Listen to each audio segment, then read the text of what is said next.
In today's video, I'm going to teach you how to insert Rupee symbol in MS Word, MS Excel, and MS PowerPoint. This is especially useful when creating financial presentations or business reports that include Indian currency values. First, open Microsoft PowerPoint on your computer. Next, open the presentation you want to work on. Now, go to the slide where you want to insert the Rupee symbol. Click inside the text box where the symbol should appear. To insert the Rupee symbol, press and hold the Alt key on your keyboard. While holding the Alt key, type 8377 using the numeric keypad. Once you release the Alt key, the Rupee symbol, RE, will appear. Make sure you use the numeric keypad for the shortcut to work properly. You can now continue typing your amount or financial data normally. This shortcut can also work in other Microsoft Office applications, like Microsoft Word, Microsoft Excel, Microsoft PowerPoint.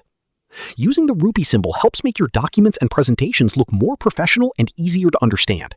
And that's it. You've successfully inserted the Rupee symbol in Microsoft PowerPoint. Thanks for watching, and don't forget to subscribe for more helpful Microsoft Office tutorials and tips.